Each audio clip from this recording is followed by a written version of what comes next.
Hello dear students, आज हम chapter first NCERT physics class 11th के नेक्स्ट न्यूमेरिकल के बारे में बात कर रहे हैं, जो कि हमारी एक सीरीज चल रही है। ठीक है ना। आज का जो न्यूमेरिकल है बहुत ही बढ़िया और कहने का मीन्स कॉन्सेप्ट छपे हुए हैं। ठीक है ना। आपके पास तीन इंस्ट्रूमेंट दिए हुए हैं, एक बर्नियर कैलिपर्स दिया हुआ है, एक स्क्रू गोज दिया हुआ है और एक ऑप्टिकल इंस्ट्रूमेंट। एक वर्ड ऊपर है प्रिसाइज। दो वर्ड होते हैं, एक होता है प्रिसाइज, एक होता है एक्यूरेट। दोनों में पहले डिफरेंस समझेंगे, उसके बाद क्वेश्चन की तरफ मूव ऑन करेंगे। एक वर्ड है आपके पास प्रिसाइज और एक का मतलब है, एक वर्ड है एक्यूरेट। प्रिसाइज का मतलब है कि आपने हाउ माइन्यूट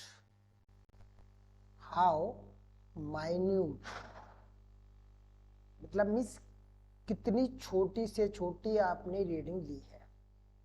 जैसे कि 0.01 में माइन्यूट कौन सा है, 0.001, तो ये मोर प्रिसाइज होगा। एक्यूरेट क्या होता है, जैसे कि कोई भी ट्रू वैल्यू है आपके पास, कोई भी ट्रू वैल्यू मान लिया आपके पास, आपको नोन वैल्यू है 2.3। आपने दो ऑब्जर्वेशन किए, एक में वैल्यू आई 2.248, एक में आई 2.298।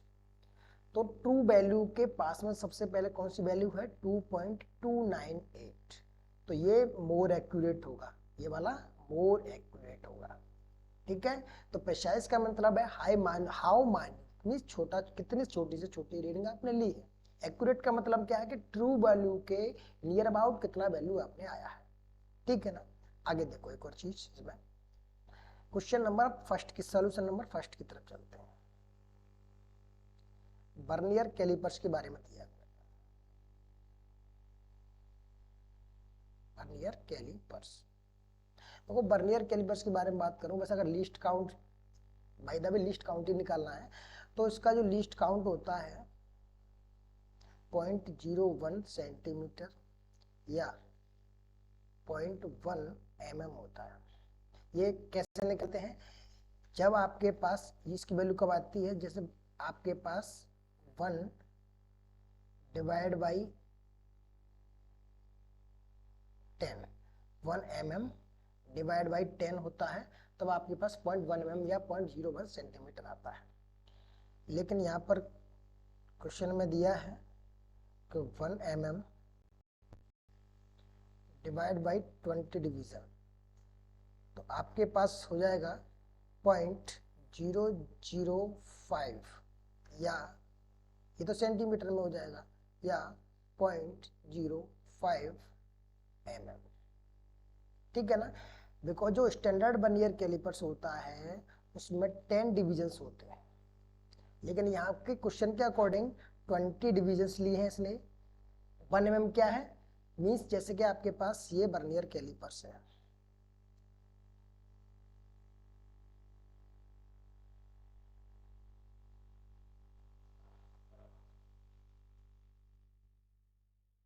ये बर्नियर कैलिपर्स है। ठीक है ना। तो बर्नियर कैलिपर्स में जो डिविजन्स होते हैं वो वैसे देखा जाए तो 10 डिविजन्स होते हैं। जैसे कि 1/10 करते हैं 1 mm के बीच में, 1 mm के बीच में होता है 10 डिविजन्स होते हैं। बट यहाँ पर एक कह रहा है 10 की जगह आपको 20 कंसिडर करना है, तो आपके पास लीस्ट काउंट की वैल्यू जो आएगी 0.05 mm या 0.005 सेंटीमीटर। क्वेश्चन क्या है, क्वेश्चन ये कह रहा है कि ये तीन इंस्ट्रूमेंट दिए हुए हैं, ये तीन। ठीक है ना। इसमें से कौन मोर प्रिसाइज है, प्रिसाइज का मीन्स कौन सबसे ज्यादा माइन्यूट देगा। तो हमने बर्नियर कैलिपर्स का निकाल लिया है, कितना आया है 0.005 सेंटीमीटर मान लो, या 0.05 mm मान लो। अभी हम सेकंड की तरफ चल रहे हैं। अब आपके पास स्क्रू गेज चाहिए भाई, आपके पास क्या चाहिए, स्क्रू गेज। तो स्क्रू गेज के लिए आपके पास करना है, इस क्वेश्चन क्या क्या फिर एक बार चेक करें। स्क्रू गेज में 1 mm 100 डिवीजन के बराबर है, तो for screw gauge, for screw gauge least count उसने क्वेश्चन में दिया है 1 mm में 100 डिवीजन है। कितना है, 1 mm में 100 डिवीजन है, तो ये हो जाएगा 0.1 mm। या इसी को कह सकते हैं 0.001 सेंटीमीटर। याद रखेंगे वर्नियर कैलिपर्स के लिए कितना आया अपने पास 0.05 सेंटीमीटर, 0.005 सेंटीमीटर, ठीक है। स्क्रू गेज के लिए 0.001 सेंटीमीटर। अब तीसरा है अपने पास ऑप्टिकल इंस्ट्रूमेंट दिया है, optical that can measure length to within a wavelength of light. अच्छा, इसके लिए थोड़ा सा एक एक्स्ट्रा इन्फॉर्मेशन होनी चाहिए। लाइट क्या होती है, या इसे हम विजिबल लाइट भी कहते हैं।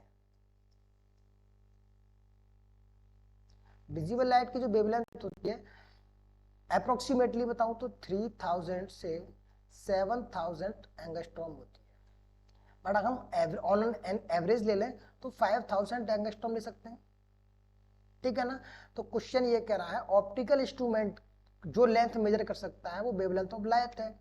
तो वेवलेंथ ऑफ लाइट का मीन्स हो गया ये 5000 10 टू दी पावर -10, ये मीटर में हो जाता है। और अगर इसे सेंटीमीटर में बदलना है तो 10 टू दी पावर -10, 1 मीटर में 100 सेंटीमीटर। तो आपके पास ये निकल के आएगा 5 into 10 to the power -5 centimetre, या 0.00005 सेंटीमीटर। तीनों में डिफरेंस देखेंगे। वर्नियर कैलिपर्स के लिए आपके पास वैल्यू है 0.005 सेंटीमीटर, स्क्रूज के लिए है 0.001 सेंटीमीटर, और आपके पास जो विजिबल लाइट है उसके लिए है 0.0005 सेंटीमीटर। तो हमने बताया था कौन मोर प्रिसाइज होगा, तो सॉल्यूशन में क्या होगा, ऑप्टिकल इंस्ट्रूमेंट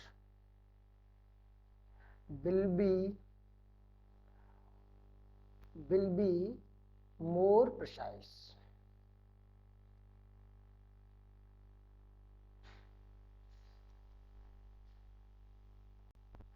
इस क्वेश्चन को रिवाइज करेंगे, बहुत ही अच्छा क्वेश्चन है। 3 इंस्ट्रूमेंट्स दिए हुए हैं, वर्नियर कैलिपर्स, स्क्रू गॉज और ऑप्टिकल इंस्ट्रूमेंट। पहले तो आप बहुत सारी चीजों को साइड से करेंगे जो कि आपने पढ़ी है। आपने क्या पढ़ा है, वर्नियर कैलिपर्स के 1 mm में 10 आपके पास लाइंस या खाने होते हैं, तो 1/10 करके आप ये निकालते हो 1/10। बट अकॉर्डिंग टू क्वेश्चन, यहाँ पे लिख दूं मैं, बट अकॉर्डिंग टू क्वेश्चन का कहना है 1/20 करो आप। इससे आपने निकाला 0.05 mm फॉर लीस्ट काउंट, इसके लिए 0.005 बार मिस्टेक कर रहा हूँ, 0.005 सेंटीमीटर हो गया। फिर आपने आगे चेक किया स्क्रू गोज के लिए 0.001 सेंटीमीटर निकाला, और जब इसके लिए चेक किया 0.00005 सेंटीमीटर। तो इसमें सबसे ज्यादा एक्यूरेट या प्रिसाइज जो सबसे ज्यादा प्रिसाइज हुआ वो कौन सा हुआ, आपका ऑप्टिकल इंस्ट्रूमेंट। कोई भी क्वेरी, कोई भी प्रॉब्लम हो मुझे कमेंट कीजिएगा। अगर आपको सॉल्यूशन समझ में आया हो तो शेयर एंड सब्सक्राइब जरूर कीजिएगा। Thank you.